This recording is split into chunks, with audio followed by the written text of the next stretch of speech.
Joe Rogan wins an award. Joe Rogan wins the award of Matchmaker of the Week. So here's what Joe Rogan said. He said, I want to see Conor McGregor versus Nick Diaz.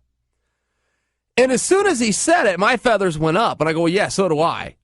Who doesn't? Built-in storyline. Do you remember Dana White after Nate Diaz had beat Conor the first time? There was no talk of a rematch. There was no rumor of that. None of us speculated on it. We just had that dropped on us one day. Boom, they're going to rematch. Dana White was talking about Nate versus Robbie Lawler. And he was talking about that with the storyline that Nick had beaten Robbie Lawler way back when, 2003, 2004, whenever they had fought. So he kind of liked that. Well, one brother tried, let's do the other brother. And that was when the brother had success. Imagine if the brother, in this case, Nate, came up short. Now you throw Big Brother. I love it. I think it's very interesting. I hadn't considered it. I don't think that's a direction they will go. But Dana said that they're not going to go with Nate versus Conor, which is a little bit of a surprise. I can't think of a bigger fight. I can't think of a fight that people would rather see. Even the people that go, I don't really need to see that a third time. And there's plenty of that out there. We've seen these guys fight for well over a half hour now, combined. But when you face those same naysayers with the question, name a fight you'd rather see, they kind of end up stumped and go, okay, you've got me there. Ronda Hawley. I just had this conversation. I just had it out in the hallway before I came into the show with my buddy Joel. And he was kind of stuck, and he goes, well, Ronda Hawley. Like, okay, I'll see that. I also find the quasi-announcement that Dana made the other day about Rumble Johnson versus John Jones. I also find that very interesting. But you got to search, right? You got to search. You guys are all doing it right now. You're thinking, well, yeah, what fight would I rather see? And it might be Nick versus Conor. Maybe that's the answer. I don't know. But if we're just having fun, I don't think the realisticness is there. I think you just have to do something with Conor that involves a belt.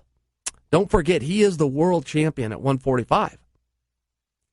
Pedinaris, Jose Aldo's coach, came out and said, hey, we're not sure. We're not sure. Conor's not sure. We don't know that this fight's next. If Conor returns to the division, yes, his opponent is Jose Aldo. That's done.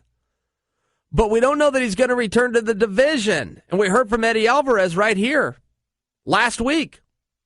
And Eddie Alvarez was laying out a pretty good case to take on Conor. It had me interested. Don't forget the part of the country that Eddie Alvarez is in. He's on the East Coast. He might be a Philadelphia boy, but they are coming to New York. There's something to be said there. I don't think Conor can make that date. I understand that. There's a report that came out. I think he had broke his foot. He's out for 6 months. But that just to clarify for you guys, that is a automatic as well as temporary suspension. If you have a broken foot, boom, you get 6 months. If you come in with a doctor's note that says you're clear to fight, that suspension goes away right then. I think New York's a quick turnaround. I also don't get the buzz about New York. I never have. I've never got it. For me, as a fan, and I'm a big fan, I really don't give a damn where they set that octagon up at. If there's a fight I want to see, I sit down on my couch and I push the same button. And I just couldn't care less. If they're in New York, there was talk on Dallas. Go to Dallas Cowboy Stadium, and it's going to be huge. I was pushing back, going, man, I could be missing something here. I definitely could be missing something. But Dallas is not a destination, and people are not going to fly in from all over just to park their ass in a building that happens to be a neat piece of architecture. And people disagreed. I had people all the way up at ESPN tell me, no, you're wrong. You've got this wrong. People will. It's a great venue. And I'm looking at it going, man, I'm just not getting on a plane and buying a ticket and flying out just so I can sit in Dallas Cowboy Stadium. I'm just not. I'm going to sit down on my couch. I'm going to push the same button. I don't get excited or disappointed. If they go to a venue that I think, oh, that's a lackluster town, it makes no bit of difference. It never has. I've never cared. I've seen some great fights. I couldn't tell you where they were.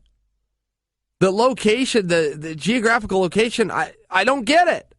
There's all this talk, and fighters are coming out on the other side. Hey, they're begging. They're begging to be on the New York card. They're begging to be in Madison Square Garden.